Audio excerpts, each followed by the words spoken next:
Alors, voici donc du coup la représentation en diagramme circulaire. Donc, nous avons déjà vu les diagrammes en bâton qui permettent de répondre à des études de caractère quantitatif discret, puisque ce sont des segments qui sont séparés les uns des autres.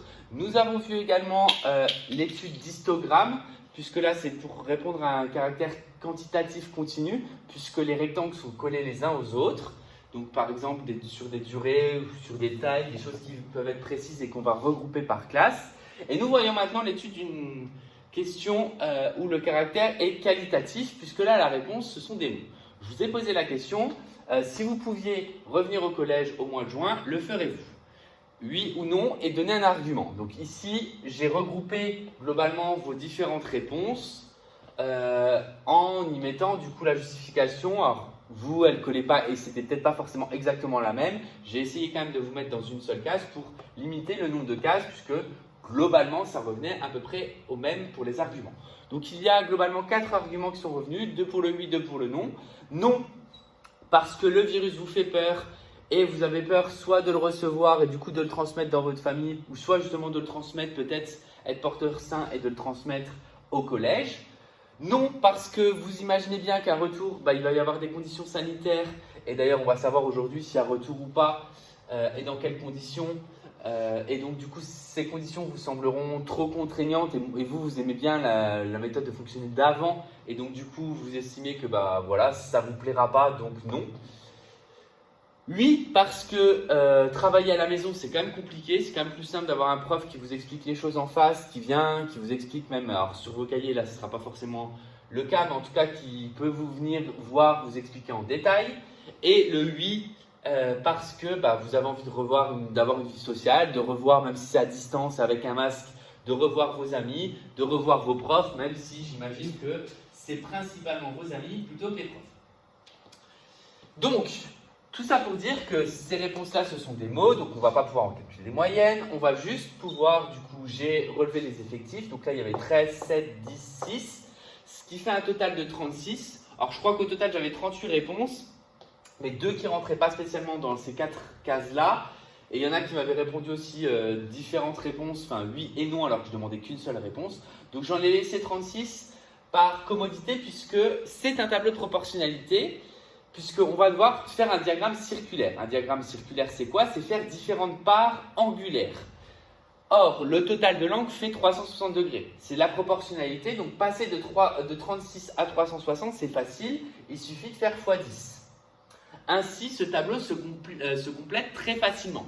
Maintenant, si ce n'était pas x10, mais x10,3, il aurait fallu, par exemple, utiliser la linéarité, utiliser l'égalité du produit en croix pour remplir le tableau. C'est dans vos cordes. Mais là, je voulais faire un exemple simple pour ne pas vous embêter, notamment au niveau du tracé. Donc ici, s'il y a 13 personnes qui ont répondu sur 36 à la question, ça va donner un angle de 130 degrés. Puisque 13 x 10, 70 degrés pour le non suivant, 100 degrés pour le suivant et 60 degrés pour le dernier. Ainsi, je vais devoir tracer un cercle, peu importe le rayon. Donc vous allez devoir tracer un cercle et y mettre ces 4 parts angulaires, collées les unes aux autres. Donc ici, je prends mon compas, je trace globalement un cercle en essayant d'être le plus précis possible, mais moi au tableau, le compas, il n'est pas évident, donc il tourne. Donc je vais le rectifier rapidement à la main. Voilà pour à peu près mon cercle. Le centre était ici, et une fois qu'il est tracé, ce cercle, j'en trace un rayon. Donc je trace un rayon qui va être mon point de départ, et ensuite je vais faire une part angulaire de 130 degrés, suivie d'une part angulaire de 70 degrés, ensuite de 100 degrés, puis 60 degrés, et normalement 60 degrés, je n'ai pas besoin de le faire, parce que c'est ce qui restera par rapport au total, c'est-à-dire par rapport au 360. Je place donc mon rapporteur sur mon rayon, je pars du 0 qui est placé côté rayon, et je vais jusque 130.